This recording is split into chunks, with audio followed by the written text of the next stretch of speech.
जय जिनेंद्र। परमात्मा ने हमें भक्ष्य और अभक्ष्य दो चीजों के बारे में बताया है।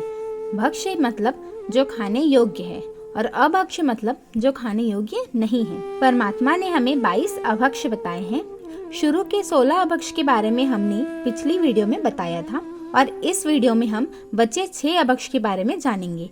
अगर आपने पिछली वीडियो नहीं देखी है तो उसका लिंक मैंने डिस्क्रिप्शन बॉक्स में दे दिया है, आप वहां से देख लीजिए। तो 17th है आचार। अगर कैरी, मिर्ची आदि को नमक मिलाकर धूप में रख देते हैं और धूप से पानी धीरे धीरे सूख जाता है, 5 या 7 बार कड़क धूप देने के बाद जब कैरी सूखी बंगड़ी जैसी हो जाती है, तब उसमें मसाला तेल में डुबोकर बनाया हुआ अचार 1 वर्ष तक चल सकता है। तेज धूप दिखाए बिना बनाए गए अचार में बेंद्रीय जीव उत्पन्न हो जाते हैं। इसके अलावा गलत विधि से बनाया हुआ अचार सैकड़ों जीवों का विराट जनरल वॉट कहा गया है। इतने जीवों की हिंसा ना हो इसलिए अचार त्यागने योग्य है। 18th है द्विदल, यानी कि जिसमें 2 दल हो, जिसके 2 भाग हो सकते हैं। पहला, जो वृक्ष के फल रूप ना हो। दूसरा, जिसको पिलने से तेल ना निकले। तीसरा, जिसको दलने पर दाल बने। और चौथा, जिसके 2 भागों के बीच पड़ न हो। वैसे धान्य को द्विदल कहते हैं। राई, सरसों, तिल, मूंगफली, इन सब में से तेल निकलता है, इसलिए वे द्विदल नहीं कहलाते। द्विदल जैसे कि मूंग, मसूर, उड़द, चना, मोठ, चौला, मेथी की दाल, पापड़, बूंदी आदि, इन सब की हरी पत्ती, हरे दाने, उनका आटा सभी द्विदल हैं। इन सभी धान्य या धान्य से बनी हुई चीजें जब कच्चे दही, दूध या फिर कच्ची छाछ के साथ मिलती है तो तुरंत ही उसमें बेंद्रीय जीव उत्पन्न हो जाते हैं। इस मिश्रण को खाने से जीव हिंसा का दोष लगता है और स्वास्थ्य भी बिगड़ता है, जैसे दाल के साथ दही खाना, दही बड़ा खाना, मेथी के पराठे के साथ दही खाना आदि। तो अभक्ष्य के पाप से कैसे बचें? जब कढ़ी बनाना हो तब बघार लगाने के बाद दही डायरेक्ट बघार में डालें। जब दही गर्म हो जाए उसे हिलाते रहें कंटिन्यू, और जब दही गर्म हो जाए तब उसमें बेसन डालें, तब वो कढ़ी अभक्ष्य नहीं कहलाएगी। पर यदि हम ठंडे दही में बेसन डालेंगे तो तुरंत ही उसमें जीव उत्पन्न हो जाते हैं। इसलिए इस प्रोसेस से अगर हम बनाएंगे तो हमारी जो कढ़ी है वो अभक्ष्य नहीं कहलाएगी। डायरेक्ट ठंडे दही में बेसन ना डालें। और यदि रायता, दही बड़ा आदि बनाना हो तो कच्चा दूध या दही को अच्छी तरह गर्म कर लेना चाहिए। दही को इतना गर्म करें कि उंगली जले जितना, और आप उसे कंटिन्यू अगर हिलाते रहेंगे तो दही फटेगा भी नहीं। और इन केस अगर दही फट भी गया तो उसमें नमक या फिर बाजरे का आटा डाल के हिलाएं तो वह नॉर्मल हो जाएगा। जैसे आप रायता बनाते हैं तो रायता भी पहले दही को गर्म कर लें, उसके बाद उसमें बूंदी डालें तो वो भक्ष्य खाने योग्य है। पर लेकिन हम ठंडा ठंडा दही फ्रिज से निकालते हैं, उसमें बूंदी डाल देते हैं तो वो तुरंत ही द्विदल हो जाता है और उसमें अनंत अनंत जीवों की उत्पत्ति हो जाती है।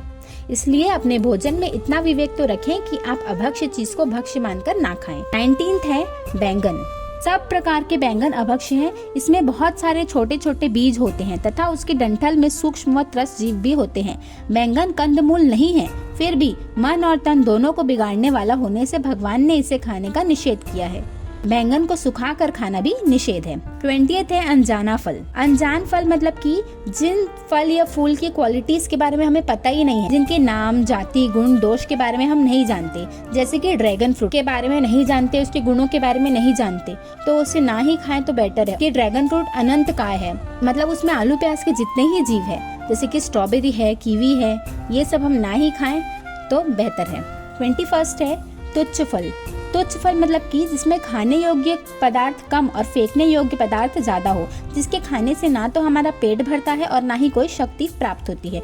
जैसे बेर, पीलू, पीचू, पके गुंडे, सीताफल, जामुन आदि। इन तुच्छ फलों को खाने के बाद हम उनकी गुठली या बीज बाहर फेंक देते हैं। झूठे होने के कारण उसमें तुरंत ही समूढ़ जीव उत्पन्न हो जाते हैं। बीज इधर उधर फेंक देने से उनकी मिठास के कारण अनेक चींटियां और जीव जंतु आते हैं।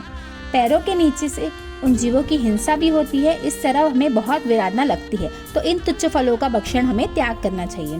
22nd है चलित रस। जैन दर्शन में हर चीज की एक टाइम लिमिट बताई गई है। इसके बाद अगर हम उस चीज को खाएं तो वह अभक्ष्य कहलाती है। जिन चीजों का रूप, रस, गंध या स्पर्श बदल गया हो, उसमें एक खराब तरह की गंध आती हो, स्वाद बिगड़ गया हो या फूलन आ गई हो, तो वे चलित रस कहलाते हैं। उनमें त्रस्त जीवों की उत्पत्ति होती है, जैसे सड़े हुए पदार्थ, बासी पदार्थ आदि। तो चलित रस 3 प्रकार के होते हैं। पहला है दूसरे ही दिन अभक्ष्य बने रात बासी पदार्थ। दूसरा है 15, 20, 30 दिन के बाद अभक्ष्य बनते पदार्थ। तीसरा है 4 से 8 महीने के बाद अभक्ष्य बनते पदार्थ। पहला रात बासी पदार्थ, इसमें कौन कौन से आएंगे?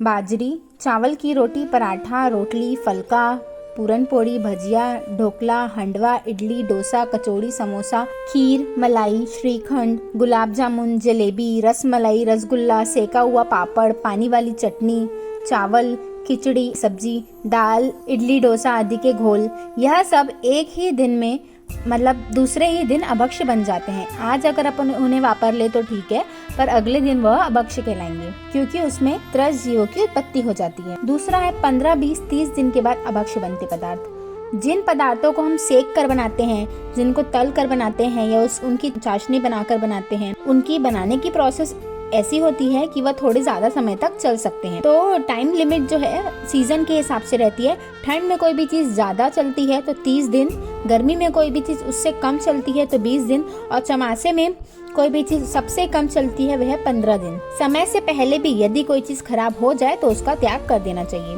तीसरा है 4 या 8 महीने के बाद जो चीजें अभक्ष्य कहलाती है। कई चीजों के बनाने की जो प्रोसेस होती है वो ऐसी रहती है कि वो 4 से 8 महीने तक चल जाए, जैसे कि पापड़, बड़ी, खिचिया, अचार आदि। तो यह थे परमात्मा द्वारा बताए गए 22 अभक्ष्य। परमात्मा ने हमें भक्ष्य और अभक्ष्य के बारे में डिफरेंशिएट करके बताया है ताकि हमारा भला हो सके। प्रभु का मोक्ष तो निश्चित था, वो नहीं भी बताते तो भी चलता, पर उन्होंने हमारे लिए सोचा और सब चीजों की जानकारी दी हमें ताकि हम खुद का कल्याण कर सकें। कितनी चिंता थी उनके अंदर हमारे लिए। यदि मैं कहूँ आप एक दिन में सारे 22 अभक्ष्य छोड़ दें तो यह संभव नहीं है, पर यदि हम अपने भोजन में विवेक रखें और एक एक अभक्ष्य को, एक एक टॉपिक को समझने की कोशिश करें तो धीरे धीरे यह सब संभव है। परमात्मा के आज्ञा विरुद्ध कुछ कहा हो तो मैं क्षामित टुकड़म।